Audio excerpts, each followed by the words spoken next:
प्रस्तुत पदावली में संत शिरोमणि कवि कबीरदास जी ने जीवात्मा और परमात्मा के मिलन की अनुभूति एवं आनंद को अभिव्यक्त किया है।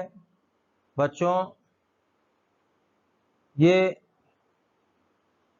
कबीर द्वारा रचित पहली पदावली है। अब इसकी व्याख्या पर आप ध्यान दीजिए। जीवात्मा कहती है कि बहुत दिनों से मैं प्रीतम पाए, बहुत दिनों के पश्चात आज हमें परमात्मा रूपी प्रीतम की प्राप्ति हुई है।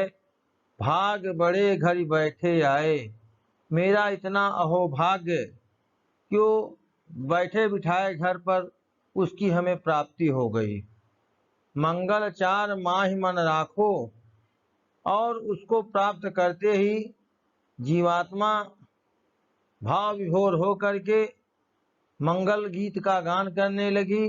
राम रसायन रसना चाखो, और जिह्वा राम रसना का पान करने लगी। मंदिर माई भया उजियारा, और इसके उपरांत मेरे मन रूपी मंदिर में एक अद्भुत अलौकिक प्रकाश हो गया, और उसी प्रकाश में ले सूती अपना पियो प्यारा। मैंने अपने उस परमात्मा रूपी प्रीतम को आनंद की अनुभूति करते हुए सदा सदा के लिए लेकर के सो गई। मैं रनिराशि जे निधि पाई, आज मैंने उस परमात्मा को समस्त रत्न राशियों के भंडार के रूप में प्राप्त किया है। हम ही कहाँ या तुम्हें बढ़ाई, इसमें हम अपने बारे में क्या कहें, और उस परमात्मा की हम कितनी प्रशंसा करें जिसने हमारे ऊपर इतनी बड़ी कृपा किया है। कहें कबीर मैं कछुना कीन्हा, कबीरदास जी कह रहे हैं, ऐ संसार वासियों, परमात्मा को प्राप्त करने के लिए ऐसा मैंने कोई प्रयत्न नहीं किया है। सखी सुहाग राम मोहि दीन्हा, ये हे सखियों, ये जो जीवात्मा और परमात्मा के मिलन का सौभाग्य है, इस सौभाग्य रूपी प्रेम को स्वयं परमात्मा ने मुझे प्रदान किया है। इसमें मेरा अपना खुद का कोई भी योगदान नहीं है।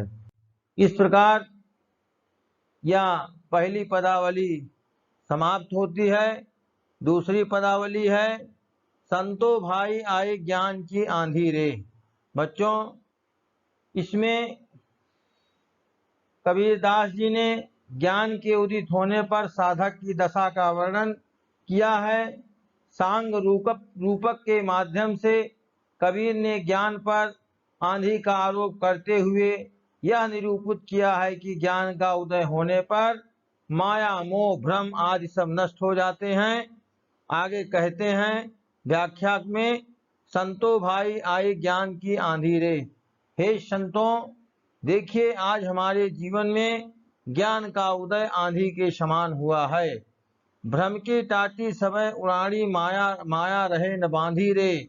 और ज्ञान का उदय होते ही भ्रम की जितनी, अज्ञानता की जितनी टटिया थी वह सब उड़ गई।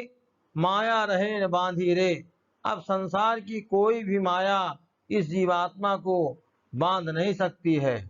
दुचिते की दुई थूनी गिरानी, दुचितय दुई थूनी गिरानी, प्रेम और आसक्ति की जो दो थूनी थाम था उसको गिरा दिया। मोह बलीडा टूटा, और मोह की बल्ली भी टूट गई। तृष्णा छान परी घर ऊपर, और तृष्णा रूपी जो छप्पर था वह आकर के गिरते हुए घर के ऊपर गिर पड़ा। कुबुद्धि का भांडा फूटा, और दुर्बुद्धि रूपी जितने पात्र थे, बर्तन थे, सबके सब फूट गए। जोग जुगत कर संतो बांधी, हे संत जनों, अब अपने इस मन को योग साधना और युक्तियों के द्वारा इस प्रकार इस पर अंकुश लगाओ, निर्चु चुए न पानी, जिससे इसको निश्चिंतता की अनुभूति हो सके। कूट कपट काया का निक्सा, आंधी के बाद जिस प्रकार से प्रकृति साफ सुथरी हो जाती है, उसी प्रकार से ज्ञान रूपी आंधी के आने से हृदय में जितना कूड़ा करकट था, वह काया शरीर में जितना कूड़ा करकट भरा था, वह सब निकल गया। हर की गति अब जानी रे, जब मन ने हरि की गति को भली प्रकार समझा। आंधी पीछे जो जल उठा, आंधी के बाद जल की वर्षा होती है। प्रेम हरि जन भीना, और परमात्मा से प्रेम करने वाले जितने भक्त हैं उस प्रेम की वर्षा में भीगते हैं।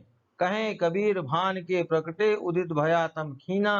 कबीर दास जी कह रहे हैं कि आंधी के बाद पानी, पानी के बाद पुनः सूर्य का उदय होता है, जैसे वैसे अब हमारे जीवन में भी ज्ञान रूपी सूर्य का उदय हो चुका है, और उसके उदित होते ही जितना अज्ञानता रूपी अंधकार था वह सब नष्ट हो गया।